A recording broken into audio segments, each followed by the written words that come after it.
Ladies and gentlemen, this next contest is scheduled for one fall, and it's for the RWA Hardcore Championship. Making his RWA debut, coming in at a weight of 227 pounds, hailing from South Boston, Massachusetts.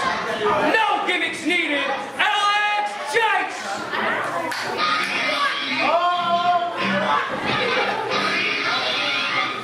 Hardcore championship match. Ladies and gentlemen, Clint Diddlehopper, my colleague Mike Mifflin had to step away for a moment, but joining me in the commentary booth, none other than former RWA heavyweight champion, Austin the Icon. Austin, welcome. Hello, people. I don't know if you have, in your illustrious career, if you've ever had a hardcore match, but they tend to be pretty brutal.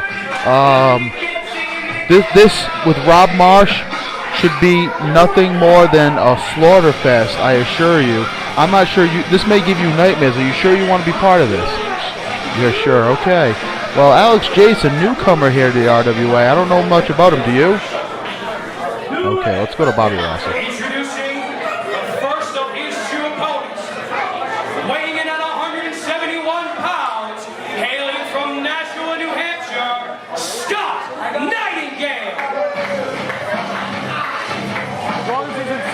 Scot Nightengale, the other competitor in this three-way matchup.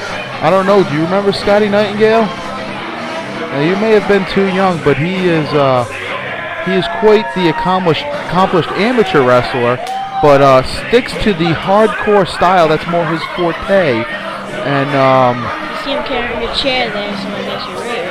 oh yes, he has a chair. I believe Alex Jace, he came out with a stapler. I promise you, he's not about to staple a stack of papers. He's not about to correct your homework and staple it in your folder. I promise you, it's going to be ugly.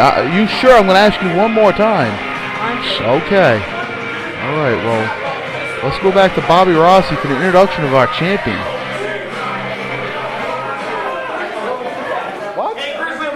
And rounding out the hardcore triple threat is the current reigning and defending hardcore champion. That's not the only thing you're pulling, by the way. At a weight of 216 pounds, hailing from Brockton, Massachusetts, he's the underground assassin, Rob Marsh. Yeah! Here you go. Here he comes. Are you ready? Are you sure? This is the last time I'm going to ask you. Now, Rob Marsh, he won this title in the Chase the Champion match. I believe it was 2 weeks ago here on Hype. Did you get to see that? Your father was in it. I'm sure you were cheering against him.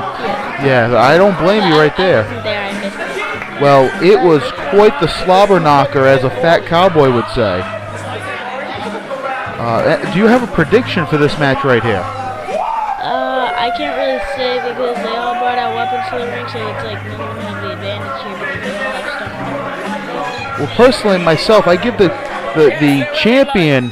I think the champion here has the advantage, basically because he's a psycho. I don't know if you've seen it, but he has psycho written, tattooed right across his stomach.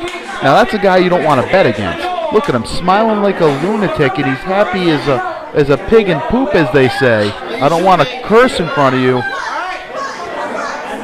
And we see referee Philip Rink Adams showing off the title, and we're about to get this one underway. No need to search for weapons because they all brought them. They made it perfectly clear they're bringing weapons.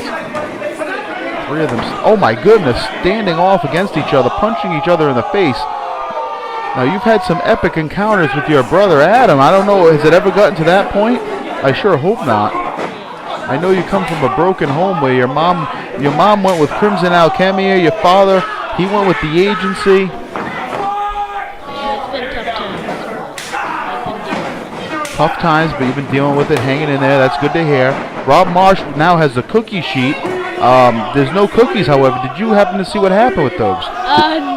You ate them, didn't you? Tom the Bomb took those. Okay, fair enough. And Rob Marsh sitting on the face of Alex Jace, and he had a potato peeler? What is cheese grater? Oh my goodness. Well, I sure hope that goes through the dishwasher before they bring it back to their house. Alex Jace from behind now stapling Scotty Nightengale right in the forehead with that stapler. Now he's going into his kick pad for something. What is this? He's got, those are dollar bills. Oh my goodness. No, you shouldn't be watching this. This is oh my goodness. Rob Marsh has a $1 bill stuck to his forehead via that stapler. Alex Jace, I may be reconsidering my thoughts here. Alex Jace could be just as much of a nutcase as Rob Marsh is. That's true. I'm sure you're thinking of Rob Marsh. Yes, indeed. Stapling one to Scott Nightingale's forehead. You saw Tom the Bomb staple one to Tony Jones' forehead, didn't you? You know your RWA history, my friend. Body slam on the outside by Rob Marsh. Now he's placing that cookie sheet right across the chest of Scott Nightengale. Marsh falls from the inside out. It's like something I do off the top rope. You do that off the top rope? I probably do that. Well, I haven't seen you in action in quite a while. I know you've been hitting the gym and training for a big comeback someday soon. We look forward to seeing you, that is for certain. Oh my goodness, he punched him right in the jaw right there. And now, oh goodness. He's got him almost in a pump handle. No, he's wrenching that cookie sheet right up in the nether regions right there. Batteries. The batteries, good call. Pile driver head first onto the cookie sheet. That could be it for Marsh. Unlike the Chase the Champion, it's one pinfall here, and that could be, no. Nightengale in to make the save. Now Nightengale on the offensive, taking it to Alex Jace. There's a snapmare lining up, and there's a field goal kick. If the Baltimore Ravens had Scott Nightengale, they may have won that game or at least sent it to overtime against the Patriots. Now Nightengale with Marsh. Sets him up, stalling. Oh, brainbuster right on that cookie sheet. I don't believe anybody will be making cookies on that when they're done. Jace now, kick to the face. And brings Nightengale slowly. Nightengale looked like he was fighting it slowly back to his feet. Oh, hey, you have a job. There's a variation of a backbreaker a moment ago. Rolls Nightengale's lifeless body over. What's he going for here? He's got the arms crossed. It's almost the version of the sharpshooter with the arms, and he just gouged him in the eye with the heel of his boot right there. Very clever. You are good. Marsh now back in with another cookie sheet. How many cookie sheets are there? I'm not sure, but I'm pretty sure, for one thing, there is a bake sale missing a cookie sheet or two right about now. Marsh awfully proud of himself there, taking a second to pose. Yes, indeed.